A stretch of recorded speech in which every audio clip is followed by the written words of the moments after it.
aminareo any ry havana ny fahasoavan'i Jesosy Kristy tompo sy ny fitiavan'Andriamanitra ray ary ny firaisana amin'ny fanahy masina.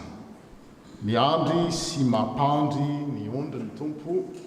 Izany no lohahevitra mpanjinina indray amin'ity alahady 20 ny fahavolana novambra 2023 ity, izay andro lehibe satria anavozan'ny fiangonana indray reo mpiandry-ondry dia tsy inona izany fa reo diakona izay miara-miasa mipitandrina amin'ny maheviny, izany hoe mpitandrina ny ondrin'Andriamanitra.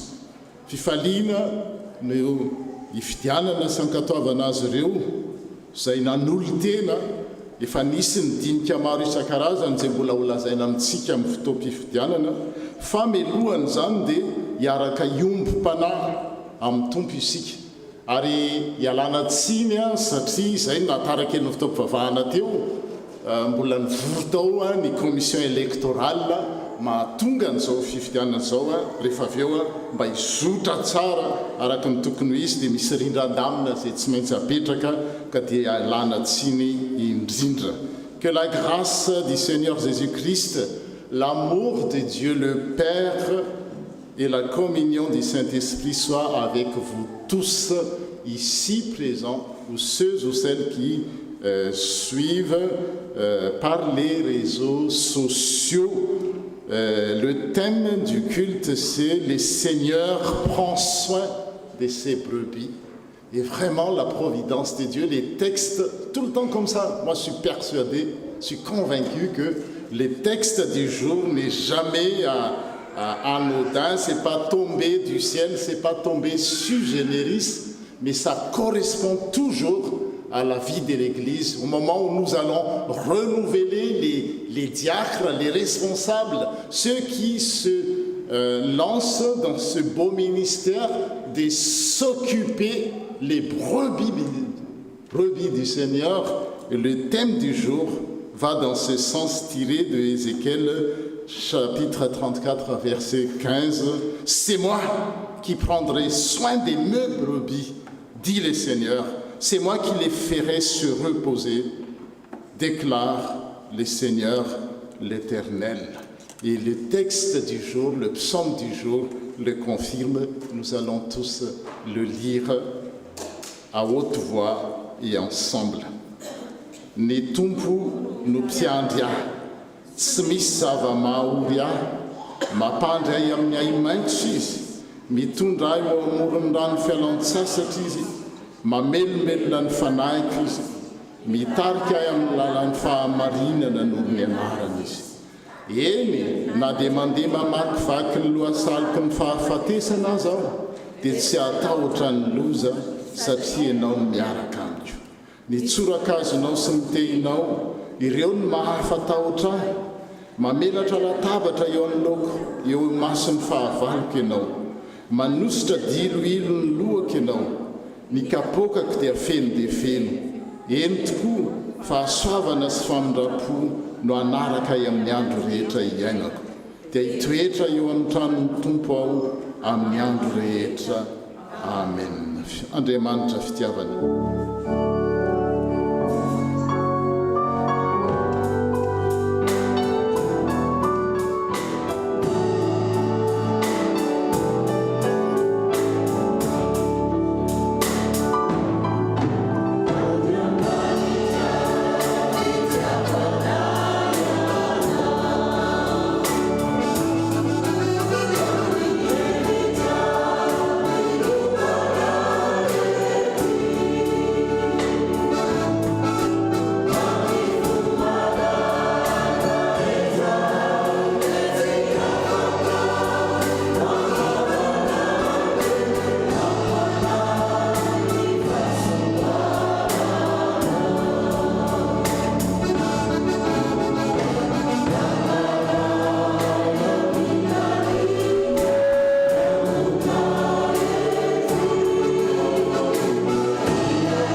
miaraka isika eny ry Andriamanitra fitiavanao misaotra anao tokoa zahay satria inao no mitantana ny jianay satria tianay ianao ary marina eo hoe masonao zahay. Misaotra ny amin'izany teny fampantentenana maro be izany fa na manjongona na mamiratra ny androna ety dia ianao no mitantana izany ary mbola hitantana izany fiainana izany. Ary zany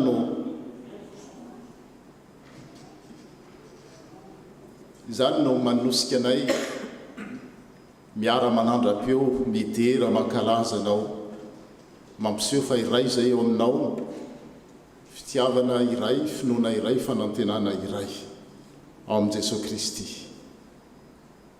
Amin'izao fotoana vanim-potoana zay miovaova izao tsy azo antenaina tsy azo hifaharana midangana ny vidim-piainana ady etseroa dia faly zay satria ianao miaina mamelona ny fiangonana mamelona ny kristianina matoa zay tonga eto amin'ity toeranyity dia satria tianay ianao. Grâce te soit rendue, Dieu notre Père, Dieu notre Seigneur, à travers ce chant que nous venons d'entonner. Nous te remercions pour ton amour et ta vérité, pour ta promesse, promesse de vie, promesse de réussite pour ton Église. Seigneur, unis-nous dans un même amour et une même louange. Donne-nous d'aimer ce que tu aimes. Ce que tu aimes, Seigneur, c'est de paître tes brebis, de prendre soin de tes brebis, quelles qu'elles soient, où qu'elles soient. Ce que tu aimes, Seigneur, c'est d'espérer ce que tu promets pour chacun de nous. Dans ce monde qui change, affermis-nous, Seigneur, en Jésus-Christ, ton Fils, qui vit et qui règne avec toi. Un seul Dieu pour les siècles des siècles, Père, Fils et Saint-Esprit. Amen. Petraka isika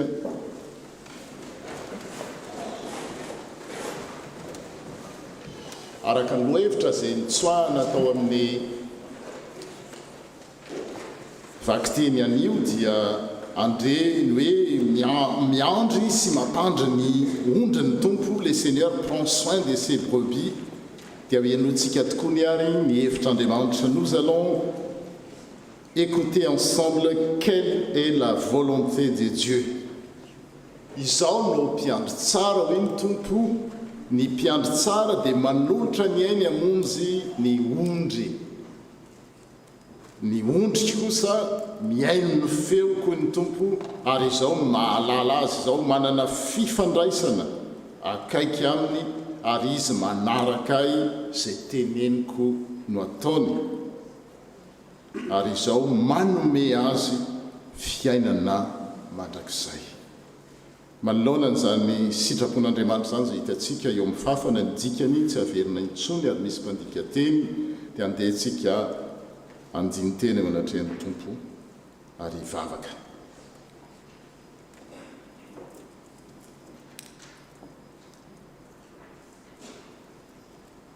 Tompo izao no mpiandry tsara ho ianao ary fantatro ny ahy sady fantany aho. Marina tokoa zany satria ny fon'ny olona rehetra dia miarihary aminao ary ny faniriany rehetra dia fantatrao ary tsy misy miafina aminao na dia kely akory aza mianjaanja eo anatrehanao ny eo anatin'ny atyfonay ao. Koa noho izany satria fantatrao zay dia mangataka aminao zay tompo. Diovy amin'ny fanolora-tsaina ny fanahinao masina ny hevitray satria mazana ny hevitray mifanipaka amin'ny hevitrao. Mba ho tianao tokoa zahay ary hiaino ary tsy hiaino ihany fa ankatoa ny sitraponao zay ambaranao aminay. amin'izao fotoana sarotra izao tokoa tompo zay maro no ambodi mitafy lambanjanak'ondry zay mitady andripaka ny ondry kelinao amin'ny lafiny rehetra dia vonjeo zay tompo afao amin'izany zay satria ianao no mpiandry tsara ilay tokana nanolotra ny ainao amonjy ireo ondrinao ireo. Seigneur, tu as dit, je suis le bon berger. Oui, nous te disons merci parce que tu n'es pas un berger qui vit de la mort de ses brebis, mais un berger qui donne sa vie pour son troupeau. Merci Seigneur parce que par ta mort et ta résurrection, tu nous montres que tu nous aimes d'un amour incommensurable, d'un amour indéfinissable par les mots humains. Merci parce que notre vie est précieuse à tes yeux et tu veilles sur chacun de nous en tout temps, en tout lieu. Seigneur, tu connais les temps dans lesquels nous sommes, des temps où le Dieu argent jette des hommes et des femmes, des familles entières en pâture à la pauvreté et à la précarité sous toutes ses formes. Seigneur, apprends-nous à être à ta suite des bergers les uns pour les autres, des bergers qui ont le souci de l'autre et de sa dignité, des bergers qui se battent avec les autres pour lutter contre toutes les menaces et tous les loups modernes qui ne pensent qu'à manger les autres. Seigneur, nous croyons à la puissance de ta résurrection. C'est pour ça que nous te prions, ressuscite en nous l'amour et le respect d'autrui, le respect des autres, quels qu'ils soient. Guéris-nous des blessures intérieures que toi seul connais et vois, et libère-nous du mal qui nous habite, et donne-nous de trouver la paix intérieure et la paix avec les autres. Amen.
Tsanganana ary ny teny manambara ny famindra-pon'ny tompo, manambara ny fitiavany arak'izay nirantsika teny am-piandohany. Izao no iandry ny ondriko hoy ny tompo ary izao no ampandry azy. Ny very ho tadiaviko, ny voaroka ampidiko, ny folaka ho amara, ny malemy ho atanjahako. zany ny teny fampanantenana ho atsika rehetra koa izay rehetra nybebaka marina tokoa dia raha iso amin'ny finoana sy fanantenana fa ny tompo no mamela ny elokisika rehetra. Alleloia, miderany tompo. Amen.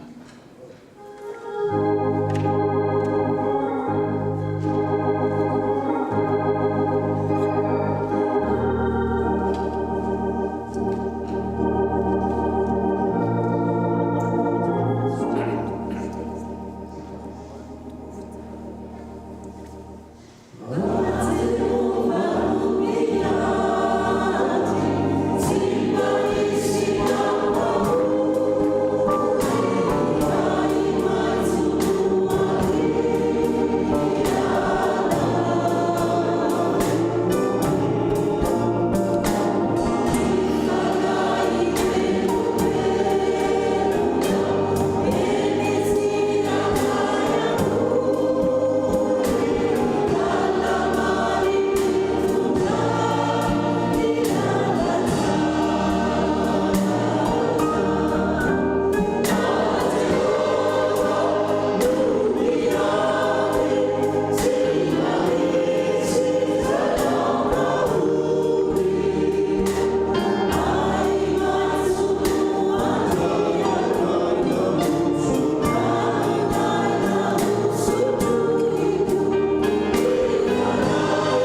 Mahatrahitra ho any amin'ny avy indrindra ho an'Andriamanitra.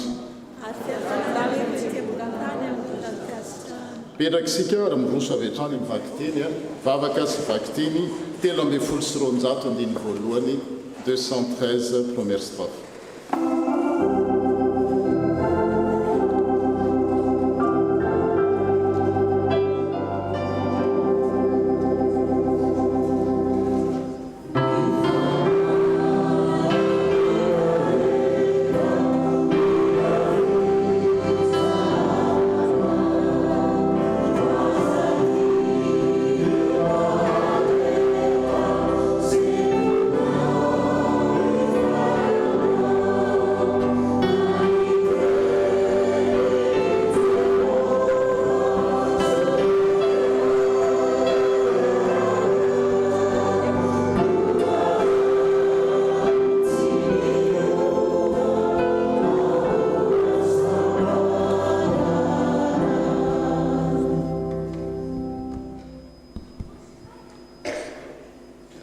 Iaraka hivavaka isika. Misaotra anao zahay iray noho ny nanomezanao anay ny fotoana ankehitriny hiainona ny teninao.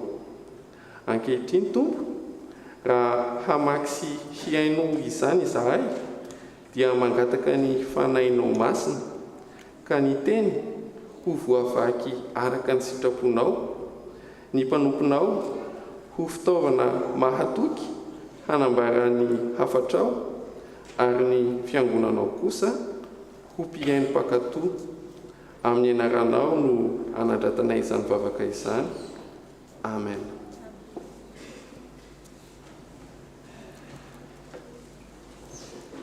Hamaky ny tenin'Andriamanitra tsika tompoko. Izany dia hitantsika ao amin'ny Ezekela 4:30 ka 9:40 ka hatramin'ny 7:70. Ezekela 4:30 9:40 ka hatramin'ny 7:70. Dia vakitsika amin'ny anaran'i Jesosy. Fa izao no lazain'i Jehovah Tompo: indro izaho, eny izaho no iay ny ondriko sy andinidinika azy. Toy ny fandinidiniky ny mpiandry ny ondriny amin'izay andro hatratraran'ny ondriny izay efa niely, dia toy izany no andinidiniko ny ondriko sy amonjeko azy avy any amin'izay rehetra efa nielezany tamin'ny andro mandrahona sy maizim-pito. Ary ho entiko mivoaka avy any amin'ny firenena izy ka angoniko avy any amin'ny tany samihafa. Dia ho entiko any amin'ny taniny sy andrasako eny amin'ny tendrombohitry ny Israely sy eny an-dohasandrika izy, ary eny amin'izay tsara minerana rehetra eran'ny tany. Eny amin'ny tany tsara fiandrasana no iandrasako azy, ary eny an-tendrombohitra avin'ny Israely no tany iandrasana azy. Ao no andriny amin'ny tany tsara, ary eny amin'ny fiandrasana tsara ahitra no hinanany, dia eny an-tendrombohitry ny Israely. Izao ny andro ny ondriko, ary izao no ampahany azy ho Jehovah Tompo. Ny very ho tadiaviko, ny voaroka ampodiko, ny volaka ho amariko, ny malemy ho atanjahiko, ny matavy sy ny matanjaka kosa dia aringako ka andrasako amin'ny fitsarana. Ary ny aminareo ry ondriko, izao no lazain'i Jehovah Tompo: indro ho tsaraiko ny ady ny ondry amanosy, dia ny ady ataon'ny ondry lahy sy ny osy lahy namany aminy.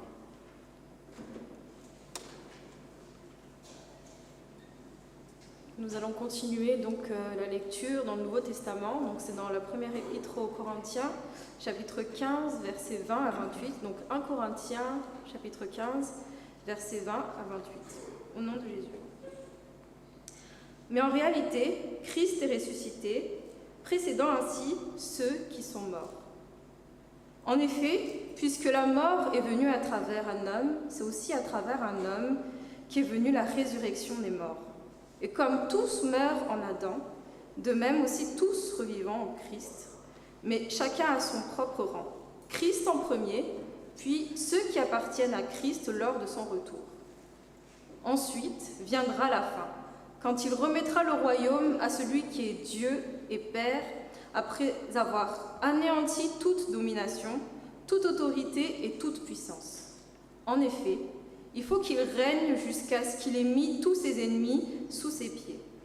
Le dernier ennemi qui sera anéanti, c'est la mort. Dieu, en effet, a tout mis sous ses pieds.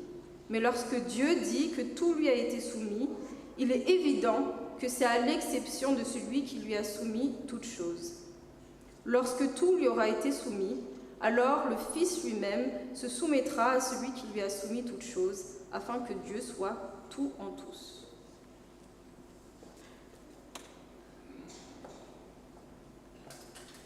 Ho faranatsika ny vaky teny eo amin'ny Matthieu 25, andiny raiky amby telopolo ka hatramin'ny 9:70 amin'ny anaran'i Jesosy. Ary raha tonga ny zanak'olona amin'ny voninahiny, arahany anjely rehetra, dia hipetraka eo ambonin'ny seza fiandrianan'ny voninahiny izy. Ary ny firenena rehetra angoniny eo anatrehany dia hanavaka azy izy, tahaka ny mpiandry ondry manavaka ny ondry amin'ny osy.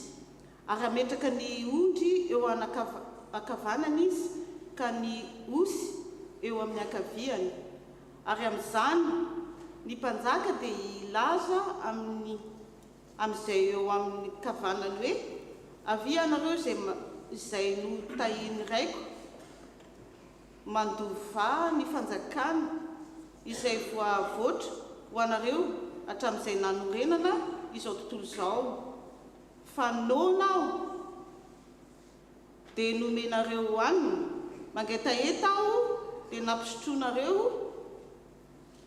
ny vahiny aho dia nampiantranonareo, tsy manan-kitafy aho dia notafianareo, marary aho dia notsaboinareo, tao an-tranomaizina aho dia novanginareo. Ary dia hamaly azy ny marina ka nanao hoe: Tompoko, oviana no hitanay nohony ianao ka nomenay hanina, na nangetaheta ka nampisotronay, ary oviana no hitanay ny vahiny ianao ka nampiantranonay, na tsy manan-kitafy ka notafianay, ary oviana no hitanay na rary ianao na tao an-tranomaizina ka novanginay. Dia namaly ny mpanjaka ka hanao aminy hoe: lazaiko aminareo marina tokoa, arak'izay efa nataonareo tamin'ny ankiray amin'ny reto rahalahiko kely indrindra ireto no nataonareo tamiko. Ary dia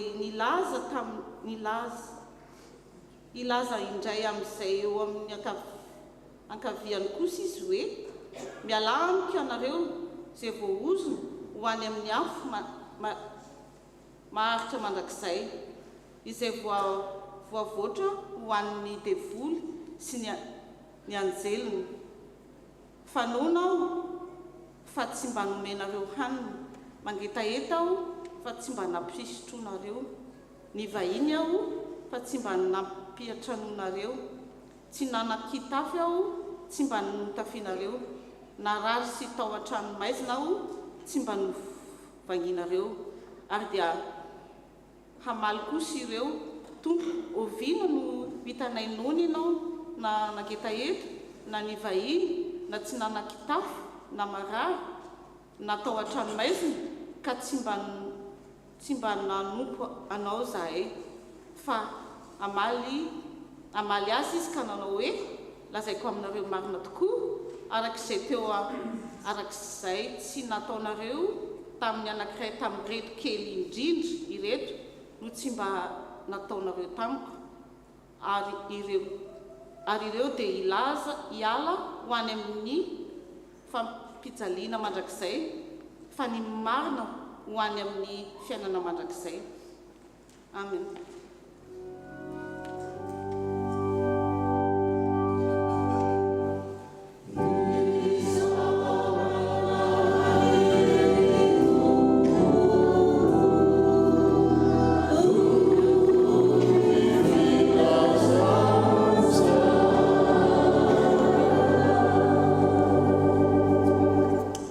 fananganana nanaovantsika ny andininy manaraka.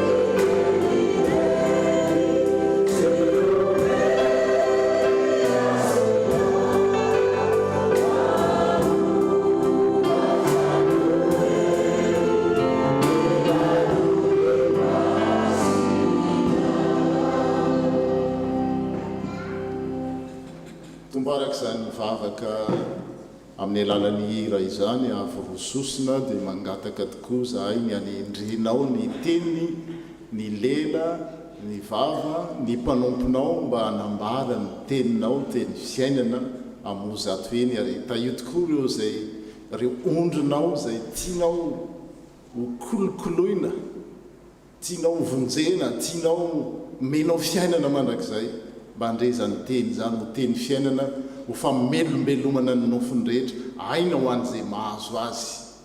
Tompo fantatray fa le ratsy dia mitsindroka hatrany ny teny zay afafy dia mangataka ny herin'ny fanahinao masiny zay tompo mba hiaro izany ka ny herin'ny teninao tokoa ny anova ny fiainanay. Seigneur, parle car tes serviteurs t'écoutent. Nous sommes tous persuadés que ta parole est vie, ta parole nous renouvelle. Renouvelle-nous, Seigneur. Amen. Petraky sika riavana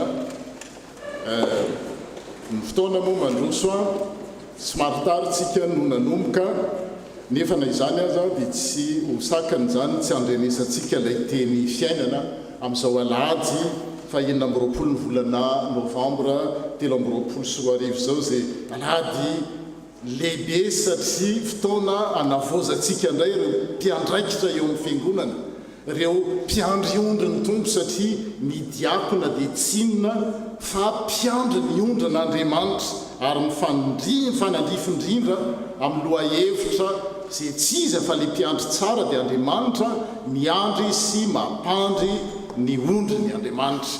Le Seigneur prend soin de ses brebis. Zay no thème zany. Ka ny andraisantsika azy voalohany dia ny Ezekela toko fa 4 fa 5 io araka ny loha-hevitra ny zavanyseho mampatsiahatra any fa rehefa misy ny toriteny ho an'ireo mpianatra mpitoroteny na ireo zay mihaino toriteny dia tsy toriteny izay rehefa tsy fantatra ny vanim-potoana nanoratana azy sy ny zavanyseho tamin'izany. Il faut savoir les contextes historiques, théologiques. Sinon les textes, on peut dire du texte ce qu'on veut, ça devient des prétextes, on dit ça en termes théologiques. Dia Ezekela no maminanina hoe milaza ny afatr'Andriamanitra amin'ny fotoana ny fahababony zanak'Israely tany Babilôna. Miteny amin'ny anaran'Andriamanitra izy ary manino izy miteny amin'ny anaran'Andriamanitra satria diso fanantenana ny vahoakan'Andriamanitra mieritreritra fa nafoin'Andriamanitra izy ireo. Mieritreritra izy hoe nafoin'Andriamanitra tahaka nafoizan'ireo mpiandry ondry azy. Zany hoe le mpiandry ondry rehefa le mpiandry ondry no manadiny tsy miany ondran'Andriamanitra dia le ondry tonga dia mieritreritra hoe Andriamanitra mihitsy no manary azy. Ézéchiel prophétise au moment de l'exil à Babylone. Et le peuple à ce moment-là est en pleine tentation de découragement.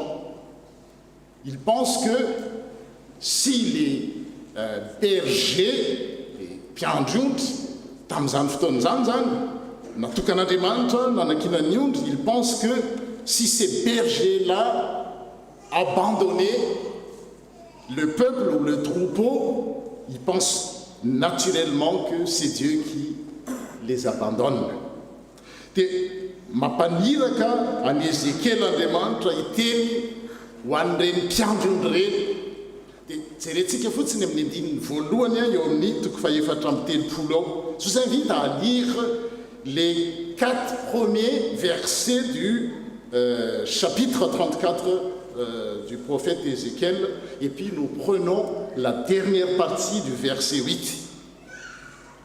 Amin'ny teny malagasy zany amakiko azy ry zanak'olona teny amin'ny Ézéchiel izy maminany miamelezana ny mpiandry ny Israely, le mpiandry ohatranay zany zao hoe maminany miamelezana ny pasteur miandry ny ondrin'Andriamanitra. Eny maminany ka lazao aminy hoe lazao aminy amin'ny mpiandry hoe izao no lazain'ny tompo Andriamanitra lozany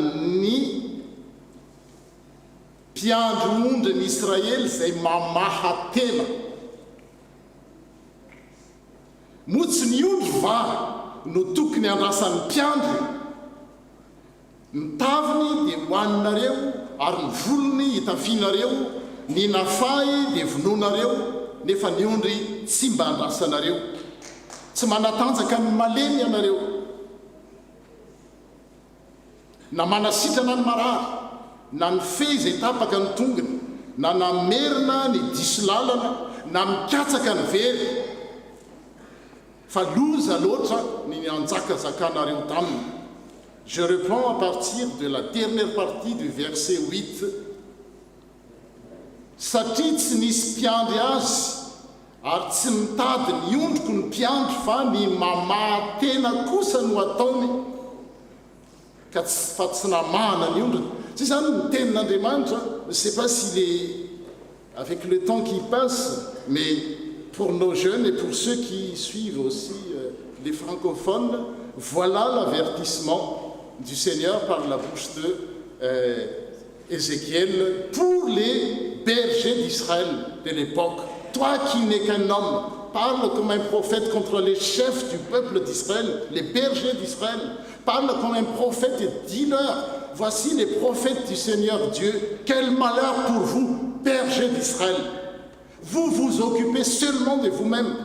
Est-ce que les bergers ne doivent pas s'occuper des moutons, des brebis? Vous, au contraire, vous buvez de lait des brebis, vous prenez leur laine pour vous habiller, vous tuez les bêtes les plus grosses, mais les brebis, vous ne vous en occupez pas. Vous n'avez pas rendu des forces aux brebis qui étaient faibles, vous n'avez pas guéri ceux qui étaient malades, vous n'avez pas soigné ceux qui avaient une patte cassée, vous n'avez pas ramené ceux qui étaient éloignés du troupeau, vous n'avez pas cherché ceux qui étaient perdus, mais vous avez dominé les brebis avec violence et dureté. Et je reprends à partir du verset 8, la dernière partie. Mes bergers ne sont pas allés les chercher, mais ces bergers s'occupent d'eux-mêmes. Ils ne s'occupent pas de mon troupeau. C'est ça le contexte nanoratana an'izao hoe miteny amin'ireo mpiandry tareo fa fanandrify tsara mihitsy amin'ny fiandrasana ny ondrin'Andriamanitra, fanavozana an'ireo mpiandry ondrin'Andriamanitra dia ny dekona zany zao azavaina amintsika teo. Fa zao zay ny amin'ireo mpiandry ondry ireo fa mitodika amin'ny ondry Andriamanitra dia ny vaovao mahafaly voalohany dia raiso izy ity.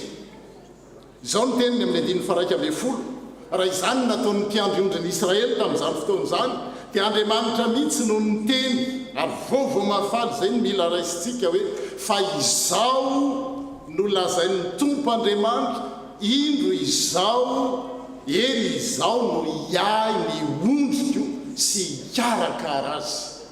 Voilà la première bonne nouvelle. Nous sommes le troupeau de Dieu. Il s'occupe de nous. Il veille sur nous. C'est un tas de Dieu. Vous êtes la brebis du Seigneur. Raha Suzanne satria indraindray mety eritreretintsika hoe za ve ondrin'Andriamanitra. Ary rehefa satria ondrin'Andriamanitra isika, ondrin'Andriamanitra ianao dia zao miay anao izy, mikarakara anao izy, mikarakara antsika izy. Ary zay no ny raha ny mpiandry ondry hikarakara anao, hiay anao. Ito ny tantara rehefa aveo dia hitantsika. C'est ça mitady Dieu, je m'occuperai moi-même de mes brebis. Vous êtes les brebis du Seigneur. Je veillerai sur elle. Voilà la bonne nouvelle. Zay Andriamanitsika te hikarakaranao satria maniny ianao nikarakarana ondriny. Faharoa dia izao ny vaovao mahafaly faharoa dia manangona ny ondriny Andriamanitra satria misy ondro mandehandeha any, misy ondro eo ambala mila tandremana tsy hivoaka, misy ondro any ivelany mila taonina hiditra. Dia Andriamanitra manangona ilay ondriny ireny. Andiny faharoa folo toy ny fikarakarany mpiandry ny ondriny rehefa eo anivony ondriny izy izay miely izy dia toy izany no hikarakarako ny ondriko ary hisariako azy any amin'ny toerana rehetra ny elezany tamin'ny andro mandrahona sy ny feno Aizipito. Hitareo zany le ao anatiny le ao afovoany eo anivon'ny ondriny izy dia miaraka amin'le ao anatiny valy mikarakara izy ary misahirana koa izy mandeha mivoaka ny velany, mandeha any amin'ny toerana lavitra manangona ilay ondrin'Andriamanitra. Voilà la deuxième bonne nouvelle. Dieu rassemble les brebis. Et non seulement qu'il rassemble les brebis, mais il les ramène sur leur pâturage. Zay zany vaovao mahafaly faharoa momba an'io Andriamanitsika io dia zao il rassemble ses brebis et il les ramène sur un même troupeau. Tsy zakany mihitsy hoe misy ondry anoany ka tsy ao ambala. Voilà la deuxième bonne nouvelle. Tout comme un berger part à la recherche de son troupeau quand il se trouve au milieu de ses brebis et qu'elles sont dispersées, je veillerai sur mes brebis et je les arracherai de tous les endroits où elles ont été éparpillées un jour de ténèbres et d'obscurité. Voilà, chers amis, voilà, chers paroissiens, une caractéristique majeure de tout berger, de tout pasteur, de tout diacre, de tout piange, de tout ancien loul. Zay no alalana azy dia zao manangona ny ondry. Miaro ny ondry ao anatiny tsy hivoaka ary mapiditra ny ondry izay miaka hiverina ao ambala. Au lieu de diviser le troupeau, un bon berger, un bon pasteur, un bon diacre que nous allons élire, au lieu de diviser le troupeau, de disperser les brebis, il rassemble de sorte qu'il n'y a plus qu'un seul troupeau et un seul pasteur qui est Jésus-Christ, qui est cité dans Jean 10, verset 16. Dans nos communautés chrétiennes, dans nos églises chrétiennes, le pasteur et ses collaborateurs, les diacres, les anciens qu'on appelle louls, les piantres qu'on appelle bergers, sont des agents d'union et non de division. À la suite du bon berger, les pasteurs, les diacres, les anciens, les bergers sont des agents d'union, rassemblés et non de division. Ils rassemblent plutôt qu'ils les dispersent et séparent. Ils font tout pour que des factions ne se forment au sein de la communauté.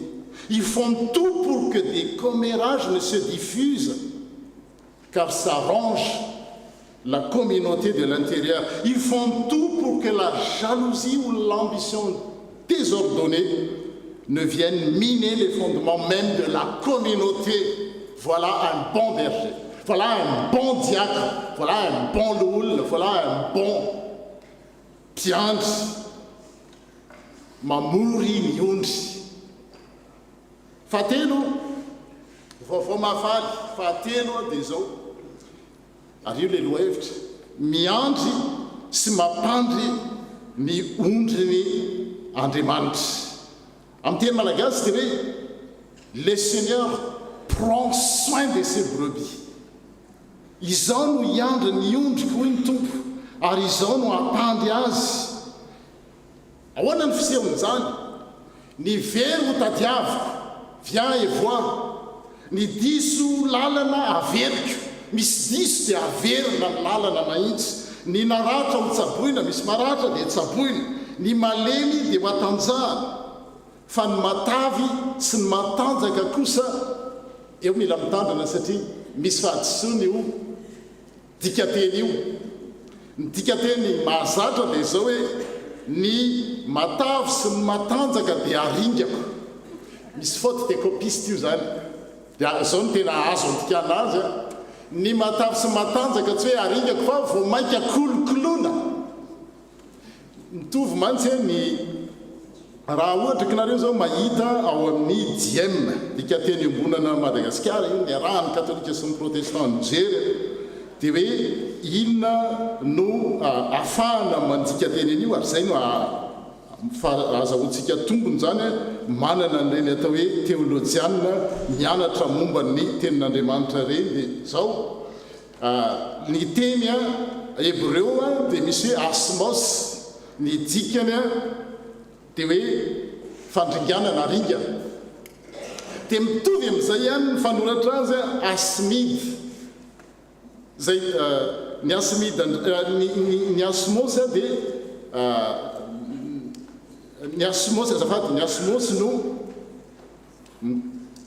kolokolo fa ny asmida no aringana dia misy mandeha mandika ny baiboly misy latsaka kely litera satria fantatrareo fa sarotra reo katékumène mahita an'izany ahoana zany teny hebreo zany dia ny teny andraisana azy eto zao reo zay matanjaka dia vao mainka kolokoloana reo tsy mahita an'izany eo fiangonantsika irosy zao ny fifidianana d'école raisina ny vaovao fa nitranainy vao mainka kolokoloana atao zay rahan'ireo hitatsika rehefa avy eo ny vaovao mahafaly fahatelony zany dia zay miandry sy mampandry ny ondriny Andriamanitra Dieu prend soin de ce brebis ny very tadiavy ny diso lalana very ny naratra tsaboiny ny malemy atanjaha ny matavy sy ny matanjaka vao mainka kolokoloany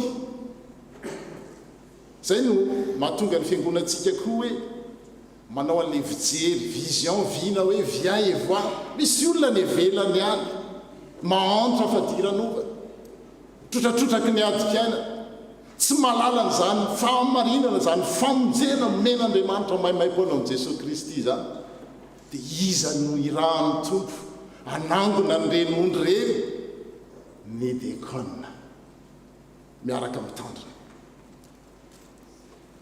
ny maratra tsaboina tamin'ny vanim-potoana taloha ary mbola misy amin'izao indrindrandrindra tamin'ny nanoratana an'izao teny zao dia ny mpiandriondry taloha ary zay mahatonga an'Andriamanitra mibedy an'irety mpiandrondry retsy dia zao am'le andianondry zany les troupeaux dans le troupeau il y a des faibles il y a des forts et la pratique habituelle était de tuer les faibles pour nourrir les forts zay le izy fa ny fijerin'Andriamanitra tsy mba izany mihitsy ny azy miainy no natolony ety ny ampaherezana ny malemy ary zay no mahatonga ny pasteur hoe pasteur efa miteny aminareo foana fantatra hoe inona ny dikan'ity ny diakona tsy manao an'ity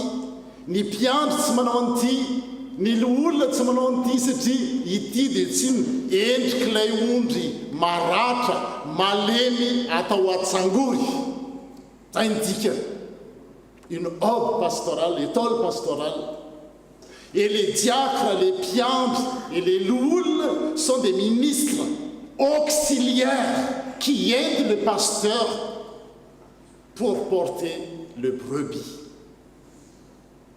tsy nahita mihitsy nareo dekona ka nisy n'ity teny amin'ny robiny na mpiandry na lolona na amin'ny katolika zany na amin'ny protestant zany na amin'ny luterana fa io endrika hoe ny fiangonana Andriamanitra le tia ny ondry le lazaina teny ampiandohana hoe tiany loatra ny ondry dia ny raha ny mpiandry ampahery azy very izy tadiavina diso lalana izy averina maratra izy tsaboina. Voilà la deuxième bonne nouvelle, la troisième bonne nouvelle. La troisième bonne nouvelle, le bon berger prend soin de ses brebis. Les brebis perdues, je la chercherai, dit le Seigneur. Celle qui est malade, je lui rendrai des forces. Celle qui est grasse et vigoureuse, je le ferai paître encore sur le droit chemin. Les brebis perdues, je la chercherai. Voilà le Seigneur, voilà notre berger, il nous cherche et il nous recherche. Non seulement il veille sur nous, mais il nous surveille dans ce sens où il veut savoir dans quelles circonstances nous sommes. Vous voyez, il veille sur nous, mais il nous surveille aussi dans ce sens où il veut savoir dans quelles circonstances nous sommes. Il pose des questions à notre regard. Où tu es? Comment vas-tu? Que fais-tu? Le Seigneur Jésus a un vif intérêt pour chacun de nous, personnellement en tant que brebis, mais collectivement en tant que troupeau. Nous pouvons toujours compter sur notre bon berger, sur les soins de notre bon berger. Nous pouvons compter sur son soutien, sur son aide. Il est là tout le temps. Il vient nous aider, il vient nous donner le soutien dont nous avons besoin dans la vie quotidienne, dans nos besoins matériels et dans nos besoins spirituels. Quand le Seigneur prend soin de nous, il nous donne tout ce dont nous avons besoin. Non pas tout ce que nous voulons avoir, mais tout ce dont nous avons besoin réellement, il nous donne. Et quand le Seigneur prend soin de nous, de nos besoins, nous pouvons dire avec le psaume 23, le psaume de David, verset 1. Alors on dit, l'Éternel est mon berger. C'est quoi la suite? Je ne manquerai de rien. Ni tompo na Jéhovah ny mpiandry ahy, tsy anona ny zava-mahaolo. Voilà la sollicitude de Dieu. Tena tia antsika ny tompo. Mikarakara azy, te hikarakara antsika izy, maniraka mpiandry ondry izy. Ary zay no andanitsika fotoana, amikanantsika fotoana toy izao. Mifidy, mitsodrano, mampahery reo olona nanolo tena tao amin'ny fiangonan'ireo. Reo nge, dia zay tsy tahaka an'ilay mpiandry ondry tany amin'ny testamenta taloha amin'ny Ézéchiel toko 4:10, tsy mpiandro an'ny tenan'ireo. Les diacres, en grec, c'est diakonos, serviteurs. Ils ne sont pas là pour être servis. Ils ne sont pas là pour se servir.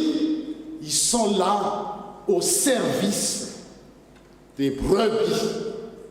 Là, c'est vraiment, si jamais on n'est pas... il faut faire une sorte de mise à jour. On est là au service des brebis et non pas pour être servi, ou voire même se servir. Farany, ho an'ireo diakona marobe, izay nanolo tena, nanavao ny tena. Indraindray mafy ny asa. Sarotra le izy, satria mamory ondry zany, mikarakara ny ondry zany. Ohatra hoe mpitsabo malala an'izany, sarotra le zany mitsabo marary zany. Tsabo ne zany mamerina ny olona amin'ny lala mahitsy zany. Raha ohatra ke ianao misy lala mahitsy, misy olona mivilina amin'ny lalana dia teneny hoe diso lalanao zao dia fantatro tsara ny mety ho azonao amin'izany. Raha misy olona maratra dia mitsabo an'izany ianao dia ianao ne mety hifindrany. Tsy mora zany. Ary zay mahatonga ny olona sasany amin'ny fiangonana hafa, raha atao ny antso amin'izany asa masina zany dia tsy tonga ao am-piangonana ny olona amin'ny andro fitianana zany, sao dia lany dekony. Tsika nefa dia zao. Hitantsika rehefa avy eo mitoy fa maro izy ireo. Misy ny efa hatranay, misy ny vaovao. Aninona hiandry ny ondrin'Andriamanitra satria nahoana no andrasana ny ondrin'Andriamanitra? Tian'Andriamanitra ireo ondry ireo, tahaka ny tsiavan'Andriamanitra azy koa.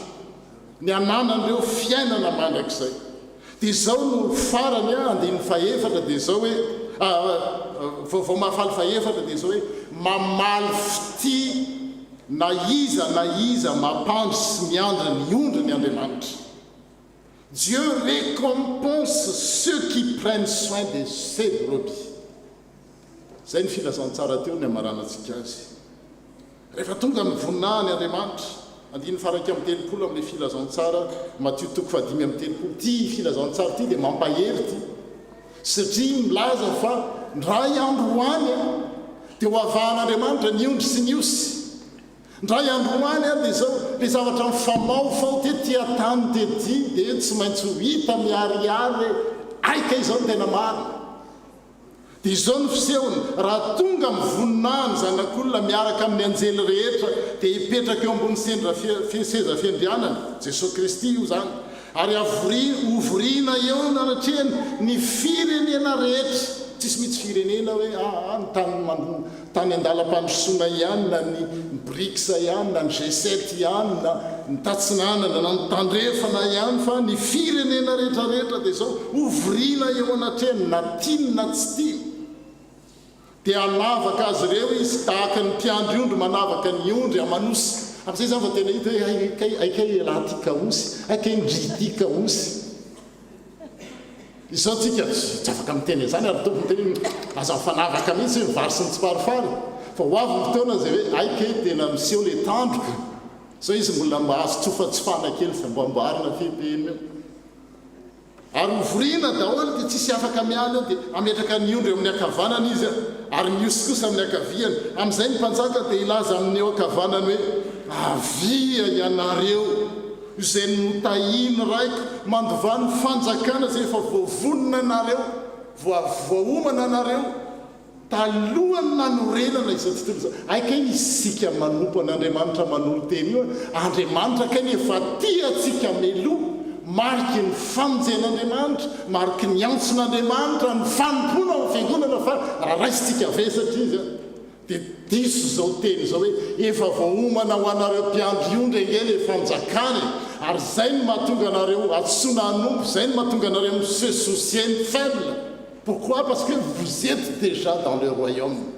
Quelqu'un qui est en dehors du royaume ne s'occupe jamais le brebis de ces royaumes. Si vous et moi, on prend les peines, les soucis, parce que Dieu nous a déjà inscrits dans son royaume. Efa fatany talohan'izao rehetrarehetra zao, dia izay ny mahatonga atsika mandray atsika an'izany ho zava-dehibe hoe mety viza loatra ny olona rehetra ihany, mba reraka oatra ny olona rehetra ihany, mba kivo oatra ny olona rehetrarehetra ihany. Fa ity teny ty hoe efa notahian'Andriamanitra talohany namorenana zao rehetrarehetra zao nareo. Dia ho avy ny fotoana zay amalian'Andriamanitra nareo fity, il y aura un moment où Dieu va récompenser ceux qui s'occupent de ce brebis.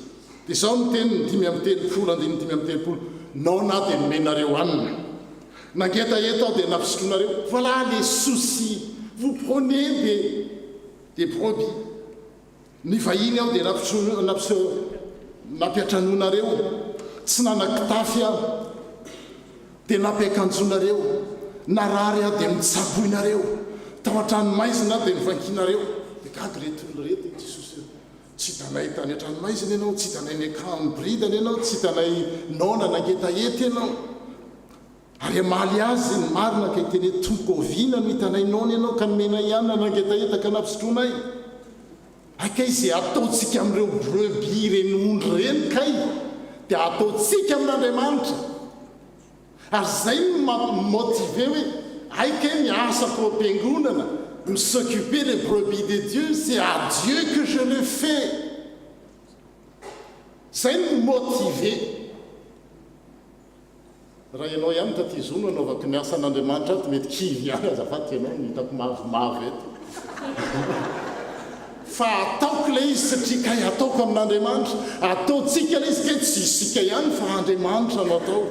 Voilà la raison d'être de notre mission, surtout la raison d'être des brebis. En fait, c'est à Dieu qu'on le fait. C'est à ton tout ce que vous avez fait avec ces brebis, petites brebis-là, c'est à moi que vous avez fait. C'est à ton arrêt. Alors, viens, non, il t'en a une vaïne, qu'un apétronai, n'en a que taf, n'en a que taf, qu'un apékanzonai. dia maly le mpanjaka teny lazaiko aminareo marina dia marina tokoa jesosy rehefa miteny hoe marina dia marina zay dikan'izay incontestable tsy azo ivalozana arak'izay efa nataonareo tamin'ny ray amin'reto raha lahako kely indrindra reto dia nataonareo tamiko. Wow, moi j'appelle ça une belle surprise.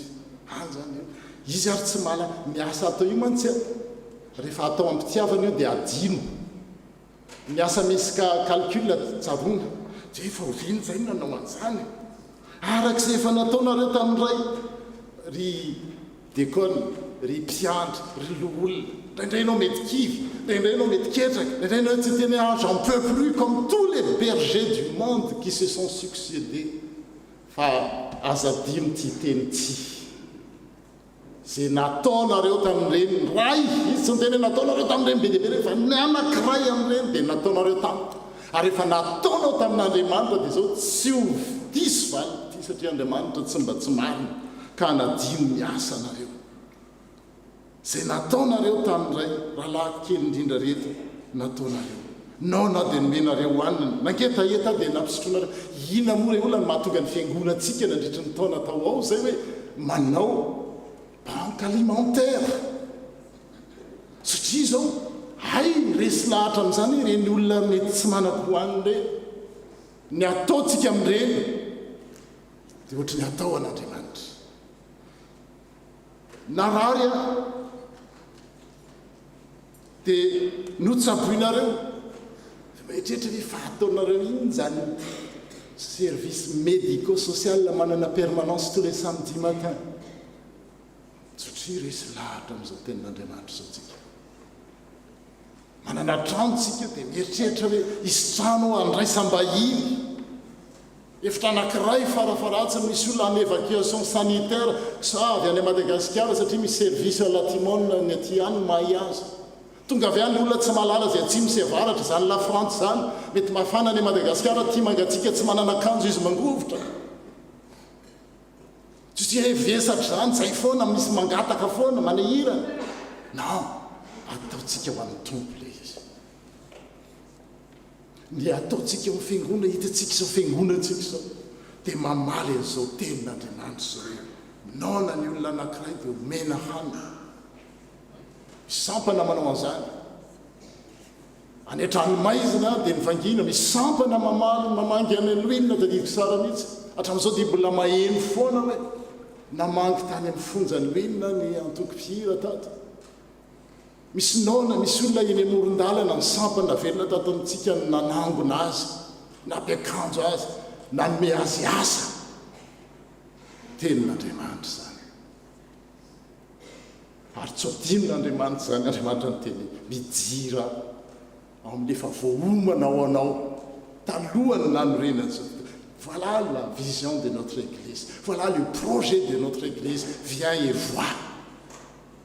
Misy olona tsy risy lahatra an'izany izy fa isika ianao dekona ianao mpiandry ianao le olona no miantso an'ireny tongava reraka ianao misy asa sy fampairezana amin'ny fiangonana tideran'Andriamanitra ianao misy atoko-pihira misy tanora dia mitenin'Andriamanitra ianao misy pasteur ao misy mpiandry eo misy olona be dia misy taolotao satria nahoantsika manao zany fandaninandro tsia mba te andrean'izany koa itenenan'ny tompo hoe mijira amin'ny fifalian'ny tomponao.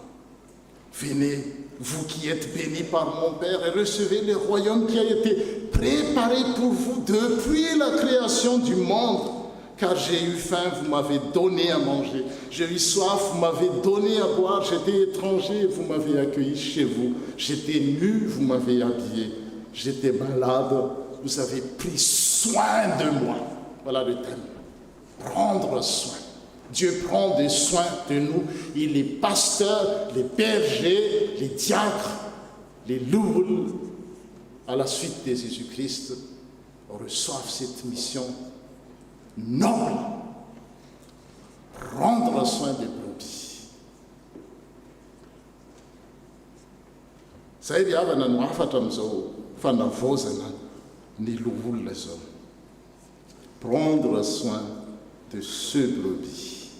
Toutes les fois que vous l'avez fait à l'un de ces plus petits de mes brebis, c'est à moi que vous l'avez fait, dit le Seigneur. Anavaoty ndraikitsika mazava tsara zany projet, mazava tsara ny olona hoe vonona manolo tena ny anolorany tena dia izao iay ny ondrin'Andriamanitra, satria izy efa mba ondrin'Andriamanitra koa ary ny fanaovany an'izany dia Andriamanitra no anaovany azy. Amen.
manoe an'izany hira izany dia araitsangantsika anambarany finoantsika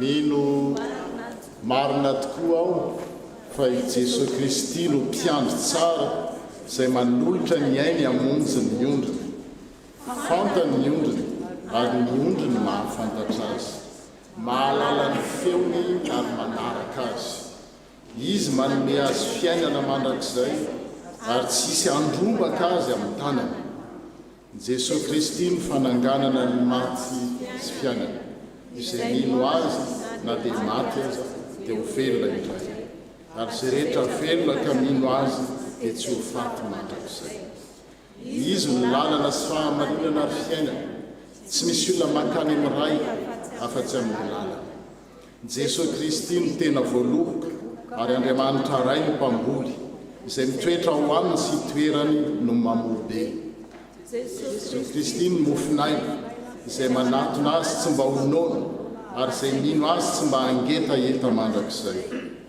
izy ny fahazavany zao tontolo zao izay manaraka azy tsy mba handeha amin'ny maizina fa hanana fahazavanaina izy ny vavahady ary izy ny idiran'ny olona dia ho vonjeny izy ka hiditra sy hivoaka sady azo hanina amen petraka isika mindroso amin'ny filazana raharaha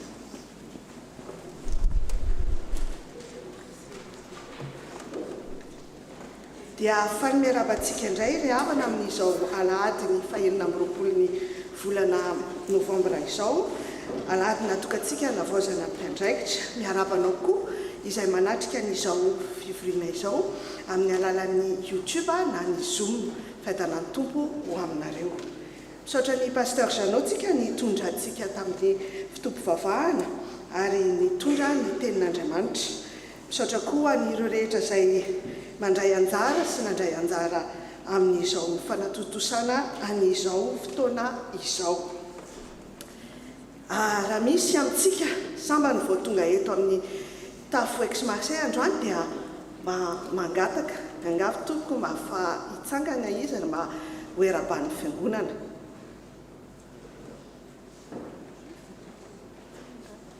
dia faly mandray anao ny fiangonana FPMA ex-marseille tonga soa eto anivon'ny FPMA raha mandalo na mitoetra dia ny tompo ombanao sy tantananao amin'ny zavatra rehetrarehetra izay ataonao azadiny fa misy toeranao foana eto araky ny tenin'ny pasteur de vient et voit izay ny teny hoentinay arabainanao dia ho tahiny tompo amin'ny zavatra rehetrarehetra kasainao atao raha mety aminao dia mba mangataka izay avy eo ny ekipaka hanantona anao raha sitrakao akany coordonné misaotra tompoko ny fandahoram-potoanantsika amin'ny ty volana manaraka ty dia toy izao ny ny faharoa amin'ny volana décembre dia ataontsika eto amintsika tantarahana eto amintsika ny formation permanente ny fahatelo ny volana décembre kosa dia alahady atokantsika hitondrana ambambavaka ny chorale Amafi ny mail moa zany dia afa voaray ny mpikambana amin'ny Amafi ny momba n'izany amin'ny koa ny anavaozana ny braoany chorale dia amin'ny andro koa no anatanterantsika ny fiarany manome tanana izay atolotra any faritany Fatsatsa ka dia manentana antsika sady amin'izany hitondra izay azontsika tanana sakafo na entana zavatra azontsika hoentina atao lavanty arak'ile fataontsika tsy lavanty hoe atao lavanty zao fa atsina prix fixe zany dia afaka mandray anjara daholo tsika amin'ny izany ka dia manentana antsika amin'izany zany pour les mamans anao gâteau anao zavatra kisy zay zavatra vitantsika avy any an-trano dia manasa atsika amin'izany ny 9 volana décembre dia atao tanterahana amin'io asabotsy io ny AGN SVK anavaozana ny birao sy ny fidianana ny fitsipika. Ny fahafolon'ny volana kosa ny desambra dia atokantsika ho lahady ny mpitandrina amin'izany dia isy fiarahantsika ny sakafo ka mbola hoentina etrany ny andinindininy amin'izany. Ny fahenina ny befolony volana desambra kosa dia ho tanterahan'ny STK ny AGN anaovany ny fanavaozana koa ny membre ny bureau. Ny fafito amby folony volana desambra dia krismasy ny ankizy dia amin'io andro ihany koa no anavaozana ny biraony fiangonany ny biraony sekoly alahady. Ny rakotra azontsika tamin'ny 19 novembre dia mitotaly toy izao 993,40 ary miaraka amin'ny voaloam-bokatra 1043,40 €. Ny ekipa finance dia voninahitra andray ny voaloam-bokatra etsy aoriana ary manentana antsika amin'izany ravana malala fa ilayntsika tokoa izany satria betsaka ireo asa izay sahanitsika ary miandry antsika ka mila ny fanomanana avy amintsika. Mariana fa misy ny panier connecté dia ny panier manga no ho an'ny PAE zany ho an'ny trano ary ny fotsy kosa izay tsy mifono dia rakitra tsotra. Afaka ampiasaintsika amin'izany ny carte bleue na ny appli antsika raha misy appli paiement amin'ny téléphone antsika. Ny fotoana andavanandro dia araky ny fafana izay ho alefa eo tsy ho tononoko tsony fa marobe tokony fa dia tsarotsivy kosa fa ny fotoam-pivavahantsika dia manomboka amin'ny folora. Manentana antsika kosa amin'ny ny sabotsy mba anampy ny ireo manao trano ka manentana antsika amin'izany raha mba manana talenta afaka manao trano tsika na manolotra sakafo an'izy ireo. Ny fanadiovana amin'ny fiangonantsika kosa amin'ny asabotsy dia anjara ny SLK. Ny vaovao 13 EMADA. Ny consultation médicale dia amin'ny asabotsy izao manomboka amin'ny folora sasany afaka misoratra anarana amin'izany afaka manantsona ny équipe médicale na ny birao tompoko.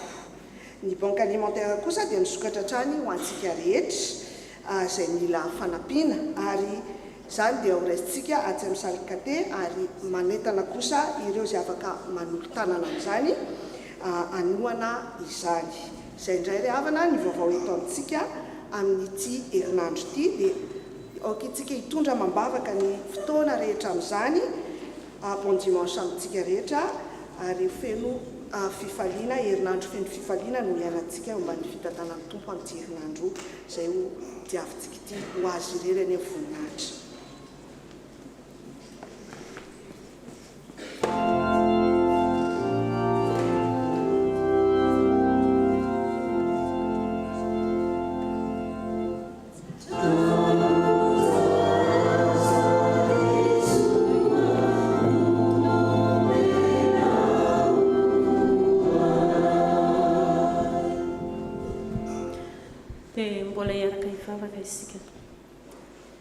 Dia tena trano tsara sady sotokotsy izao tompo malala no nomenao anay ka izany no isaoranay lalandavanao Jesosy.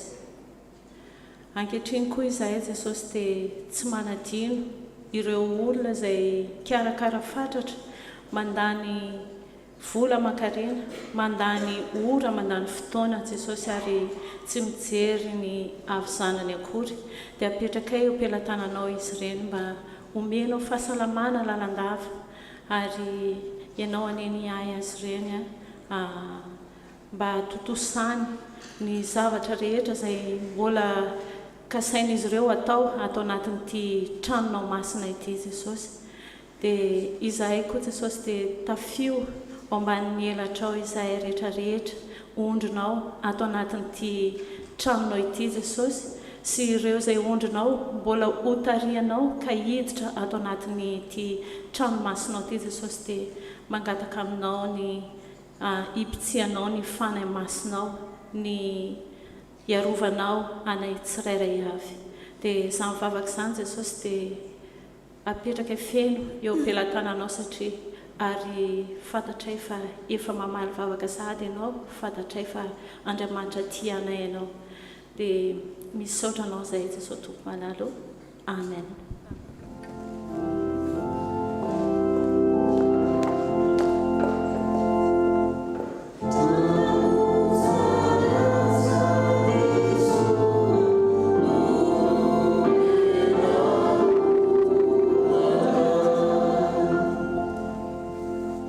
tonga amin'nraky pisaorantsika mihira sily amin'ny zato no totsika.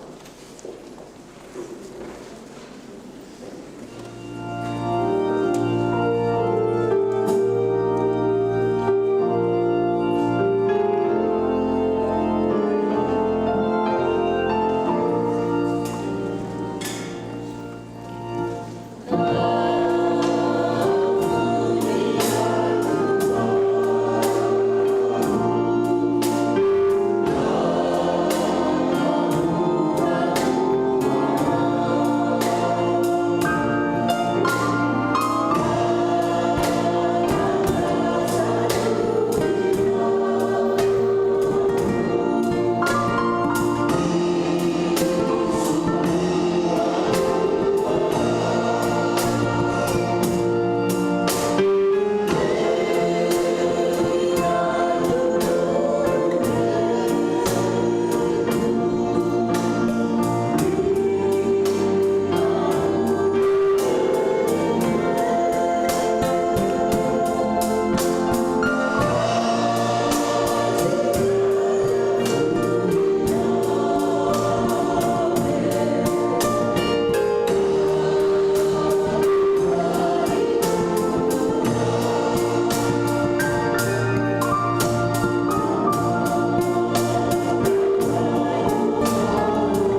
namarana ny fotoam-pivavahantsika aorinan'ny fotoam-pivavahana dia fantatsika fa misy ny fivorimben'ny mpandray zany dia ny mpandray fanasan'ny tompo rehetra dia angatahana mba hijanona mety naontsika fa efa mba misy mikonokonona ihany aza za ty maheny fofona kafe manitra tsara be mba ahafahantsika mifatoka zany vetivety ihany nefa raha nirariana ny fivorimbentsika fanavaozana ireo mpiandraikitra ireo zao dia tonga amin'ny fotoana naovana ny vavaka fisaorana sy fangatahantsika dia angatahana ny tompona njara amin'izany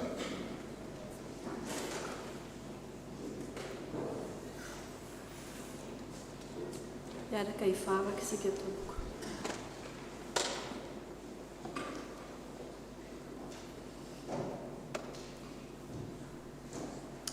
Misaotranao izay Andriamanitra noho ny fitahianao sy ny famindramponao satria mbola isany tokoa mbola mahatafaforana eto amin'izao maraina izao. Misaotra ny amin'ny fitantananao anay, misaotra fa tsy azo sampona ny dianay dia tontsoa amin'ity fitoerana izay efa natokanao tompo anompona sy hanomezana voninahitra ny anaranao. Misaotra ny amin'ny fiderana izay afaka nasandratray, misaotra ny amin'ny teninao izay afaka noenonay dia mba hitoetra ty anatinay tokoa tompo izany teninao izany ary misaotra tompo nampatsahivinao tamin'ny teninao fa miay anay isan'andro tokoa izahay. Mifony izahay raha misy fotoanany amin'ny fiainanay tompo tsy ahatsapanay izany. Dia ankehitriny koa izay dia mametraka manokana ny amin'ny toy nyty fotoana ity dia amin'ny fanavaozana tompo ny amin'ny mpiasa sy ny mpiandraikitra eto amin'ity fiangonanao ity. Ny teninao tompo milaza hoe maro ny vokatra fa mpiasa no vitsy dia mindro sy mananteny izahay ianao no malala izany fa mba azo mpiasa betsaka izahay amin'ity anio ity ary ireo rehetra izay manolo tena tompo dia mba resy lahatra fa antso avy aminao tokoa ny nahatongan'izy ireo na manolo tena nahatongan'izy ireo tompo resy lahatra ny amin'ny fandroran-tena mba izay rehetra atao dia ho voninahitra ny anaranao. Matsiaro manokana koa izay tompo amin'ity anio ity ny firenenay Madagasikara. Fantatrao ny zavatra mitranga ny Madagasikara ankehitriny. Fantatrao ny amin'ny fifidianana mamindrafo amin'ny firenenay tompo ary mamindrafo koa amin'ny Malagasy. Mba ho firenena tokoa iaina amin'ny fahatahorana anao zany firenena izany, izany ny fandrinay, izany ny fikasanay. Fantatrao tsara nefa tompo ny zavatra mitranga ary ianao koa nilaza hoe izao mahalala ny hevitra iverako anareo dia hevitra hitondra fiadanana fa tsy loza dia mba hampanjaka tokoa ny fiadananao amin'izany firenena izany ianao. Ary matsiaro manokana koa ty firenena izay mandray anay mampiatrano anay ty tompo mba ho firenena koa iaina ny fahatahorana anao. Ary ny fiangonana izay nomenao anay izao tompo dia ho fiangonana koa indrindrandrindra iaina amin'ny fahatahorana anao, mba iaina koa indrindrandrindra tompo amin'ny fifankatiavana, fampitsinginana amin'ny fanetretena indrindrandrindra. Dia maro ny zavatra tianay angatahana tompo izay tsirairay avy koa ny ampona ihany dia manana zavatra manokana tianay angatahana aminao dia apetraka eo ampelantananao izany. Ary asitraka ao dia fehezinay koa izany vavaka izany amin'ny vavaka nampianarinao manao hoe rainay izany an-danitra ho amasinany ny anaranao, ho tonga ny fanjakanao, atao any sitraponao, ety atao takany any an-danitra. Meo an'io izay anasahaza aminay ary mamelana elokay tahaka ny amelana izay meloka taminay. Ary aza mitondra anay amin'ny fakapanahy fa manafahana amin'ny ratsy fa anao ny fanjakana sy ny hery ary ny voninahitra mandrakizay. Amen. Amarana ny fotoana aritsika eo am-pitsanganana no andraisantsika ny tsodrano ary eo arinan'izany dia ny antema 12 miaraka hitsangantsika andray ny tsodrano. Ary Andriamanitra ny fiadanana izay mitondra ny Jesosy Kristy tompontsika mpiandriondra lehibe hiala amin'ny maty mitondra ny ranony fanekena mandrakizay izy any atanteraka anareo amin'ny tsara rehetra hanao ny sitrapony ka hiasa ao anatinareo izay akasitrahana eo imasony amin'ny alalan'i Jesosy Kristy. Ho azy anie ny voninahitra mandrakizay. Amen.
voninahitra ho an'Andriamanitra ray zanaka ny fanahy masina izay hatramo taloha indrindra ka ho mandrakizay.